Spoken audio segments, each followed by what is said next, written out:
السلام علیکم ګرانو دوستانو. نن به زه تاسو ته د کرکټ په هکله باندې یو څو تازه او ډېر مهم خبرونه درکړم چې خاص کر زه به تاسو ته دغه افغانستان پریمیر لیګ په هکله باندې یو نوی خبر راغلی ده. د افغانستان وایس چیرمن نصیب خان د افغانستان پریمیر لیګ په هکله باندې یو خبر ورکړی ده او بل به زه تاسو ته وایم چې دغه بنګلادیش سره چې کوم د افغانستان لوبې د همدغه میاشتې کې ترسره کیدونکي دي، دغه لوبو لپاره میراثیانو یو ځل بیا کوششونه شروع کړي دي چې د افغانستان ملي ټیم کې ځان ته پیدا کی.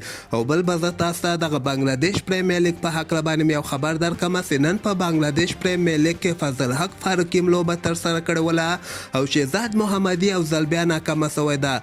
مهم معلومات در سره شریکوم، ویډیو تر اخره پورې وګورئ، په هر څه به تاسو پوهیږئ. اعظم اول زه تاسو ته دغه افغانستان پریمیر لیګ په هکله باندې یو خبر درکوم چې د افغانستان وایس چیرمن نصیب خان چې کوم د واضح دغه خبر ورکړی ده چې افغانستان پریمیر لیګ کې موږ مشکلات سره یعنی مخ شوي، خو دغه ټول مشکلات تقریبا حل دي او موږ به ډېر زر د افغانستان د کرکټ مینوالو ته یو ډېر ښه زیری ورکړو چې افغانستان پریمیر لیګ به موږ دوباره که خیر ترسره کړو. که چېرته هم افغانستان پریمیر لیګ ترسره کیږي دغه کال کې، خو امکانات ډېر کم دي. دغه به ماته چې څنګه ښکاري په کال 2023 کې په دوبۍ کې به که خیر افغانستان پریمیر لیګ ترسره کیږي. وګوره خو نصیب خان خو د افغانستان خلکو ته ډاډ ورکړی ده چې موږ به افغانستان پریمیر لیګ اتمن ترسره کوو. دا خبره مو کړله چې د موږ راتګ سره موږ د افغانستان یعنی زیاتره ځوان لوبغاړو ته چانس ورکړی ده چې په دغه کې ریاض حسن یاد کړی ده، درویش رسولي، اکرام علی خیل، شاهد الله کمال او دغه بعضې نور ځوانان چې کوم دي دغه وایي موږ د افغانستان ملي ټیم ته راوستلي دي. خو بل طرف ته به زه تاسو ته وایم چې د افغانستان همدغه میاشته کې چې بنګلادیش سره 15 میچو سیریز ترسره کیدونکی ده، دغو ته میراثیانو یو ځل بیا کوششونه شروع کړي دي چې د افغانستان ملي ټیم کې ځان ته ځای پیدا کړي. زه به تاسو ته وایم چې په دغه لوبغاړو کې آفتاب عالم ده، ګلبدین نایب ده، سمیع الله شینواری ده، دولت زدران، شاپور زدران او شهزاد محمدي او دغه نور بقایا زاړه لوبغاړي چې کوم دي، دوی یو ځل بیا پوره کوشش شروع کړی ده، پوره واسطه څومره چې دوی افغانستان کې پیژني هغه جنګېدل شروع کړي دي چې افغانستان ملي ټیم کې ځان ته ځای پیدا کړي. خو د ما په نظر باندې باید دغه میراثیان چې هر څومره کوششونه وکړي باید ملي ټیم ته دوی رانسي. که چېرته دوی ملي ټیم ته راغلل نو بیا تاسو پوه شئ چې د افغانستان کرکټ به هېڅکله هم پرمختګ ونه کړي.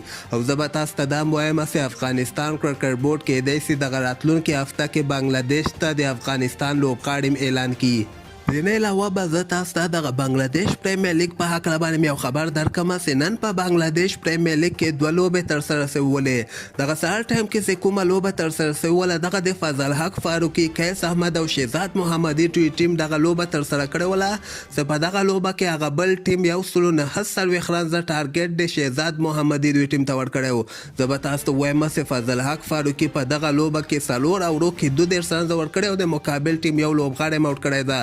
بل طرف ته قیس احمد هم 4 اوورو کې 33 رنزه ورکړي دي او د مقابل ټیم یو لوبغاړی آوټ کړی ده. خو شهزاد محمدي او ځل بیا په بنګلادیش پریمیر لیګ کې ناکامه شوی ده. په نن لوبه کې شهزاد محمدي 8 بالو باندې 1 رنزه کړي دي او خپله وکټ یې له لاسه ورکړی ده. دغه 149 رنزه ټارګټ یې ورکړی او دغه بیا د شهزاد دوی ټیم پوره کړی هم نه دی. 115 پورې دغه رنزونه رسولي دي او همدغسې ټول اوړونه ختم شوي دي. هغه بل ټیم په 3 رنزو باندې دغه لوبه ګټلې ده. د دوی لپاره تمیم اقبال چې کوم د 3 مهم رنزونه یې کړي دي خو لوبه یې ورته نه ده ګټلې. نو دغه د شهزاد لپاره ډېر د تشویش خبره ده چې هغه T10 لیګ کې ناکامېدلو وروسته بنګلادیش پریمیر لیګ کې مسلسل ډول باندې ناکامه شوی ده. د بنګلادیش پریمیر لیګ شهزاد محمدي 8 لوبو کې ورته لوبه ترسره کړې، صرف 2 لوبو کې ښه ځلېدلی او بقایا 6 لوبو کې ناکامه شوی ده. او دغه ماښام ټایم کې چې کومه لوبه ترسره شوې دغه بیا د مجیب زدران دوی ټیم لوبه ترسره کړې وله. په دغه لوبه کې مجیب زدران دوی ټیم هغه بل ټیم ته 200 رنزه ټارګټ ورکړی او چې زه به تاسو ته وایم چې نن لوبه کې مجیب زدران دومره خاص بالینګ نه ده ترسره کړی. مجیب زدران په 4 اوورو کې 40 رنزه ورکړي دي خو کوم لوبغاړی نه ده آوټ کړی. خو دغه لوبه بیا د مجیب زدران دوی ټیم ګټلې. دغه بل ټیم 108 پورې دغه رنزونه رسولي دي. په 12 رنزو باندې د مجیب زدران دوی ټیم دغه لوبه لوبه ګټلې ده او سبا ته هم په بنګلادیش پریمیر لیګ کې دوه ډېرې زبردسته لوبې هم ترسره کیدونکې دي. دغه سهار ټایم کې 11 بجې چې کومه لوبه ترسره کیږي دغه د شهزاد محمدي، فضل حق فاروقي او قیس احمد او دغه سره عظمت الله عمرزی هم دغه ټیم کې اخیستل سوی د نن لوبه کې خو عظمت الله عمرزی ته چانس ورنکه. وګوره چې سبا ته لوبه کې عظمت الله عمرزی ته چانس ورکي او کني ورکي عظمت الله عمرزی د انډری راسل په ځای باندې دغه ډاکا ټیم چې کوم د دغه اخیستلې ده. دغه لوبه کولنا ټایګر سره دوی لوبه ترسره کوي. کولنا ټایګر کې بیا د افغانستان نوین الحق هم د خو نوین الحق ته دغه شپږمه لوبه دوی ترسره کوي خو چانس نه ورکوي ځکه ولې دوه لوبو کې ناکامه سه او اوس نوین الحق کې دغه بنګلادیش پریمیر لیګ نه مسلسل یعنی ډېرو لوبو کې د ته چانس نه ده ورکړی.